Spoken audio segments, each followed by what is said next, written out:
Në vitin 1986, nga pushteti i atëhershëm, mbi 1 hektar tokë u mor për të ndërtuar stacioni i autobusëve. Familja Plana në vazhdimsi është ankuar për padrejtësi dhe ka fituar në gjitha proceset gjyqësore, por asnjëherë nuk ju mundësua që të punoj në tokën e vetë. Ma kanë uzurpu shteti, komuna faktikisht e Vushtërës.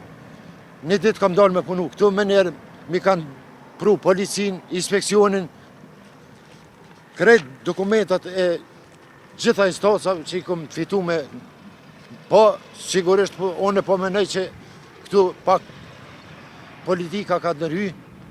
Gjykata komunale në Vushtri vendosi në favor të pronarëve Shaqir, Faik, Tefik dhe Arben Plana. Obligojnë ndërmarrjen Kosova Transi të paguaj mbi 4 milion euro, por në pushtetin komunal të Vushtrisë thonë se nuk mund të paguajnë këtë shumë, sepse do të rrezikoheshin nga falimentimi.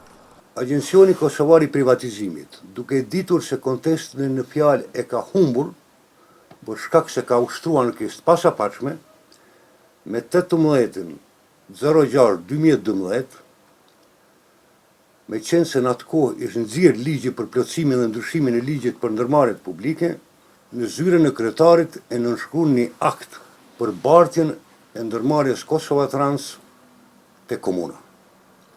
Pa e njoftuar fare komunën se të njëjtit kanë ushtruar ankesë të pasapaçme dhe se ndërmarrja Kosova Trans apo stacioni autobuseve ka obligime lidhur me palujshmërinë të cilat nuk janë kompenzuar pronarëve të palujshmërisë.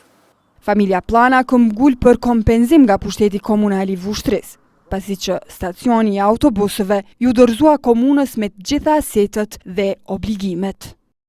Kur gjë ma shumë as ma pak nuk kërkoj vetëm njerëzën e babës tam, ma lejojnë të shfrytëzoj, të punoj, ndërtoj, e jo më mlon që 30 vite kështu.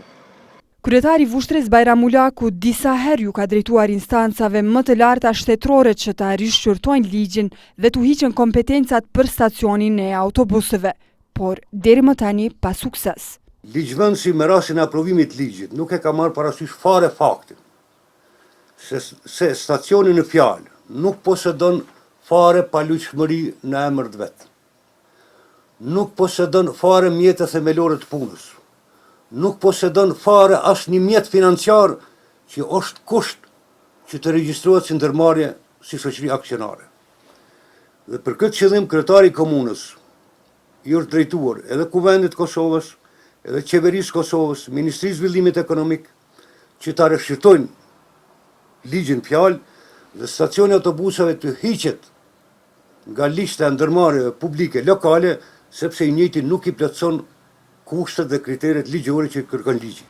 Lënda e kësaj prone tani është në duart e përmbaruesit privat Atip Mustafa. Qenë se ka pas titull ekzekutiv, edhe me plotësim përmbarimit, përpozimit, ne kemi liu përmbarimin. Vendim në urdhër për lejimin e përmbarimit, normalisht debitore ka pas njëtin juridik cilin e ka shfrytzu, e ka bo prapsimin, edhe me prapsim lënda ka shku në gjykat themeliore dhe nga Vushtrit për më shqyrtu prapsimi i debitorit. Kjo pronë ku ndodhet stacioni i autobusëve që nga pas lufta nuk u shfrytëzua asnjëherë nga askush.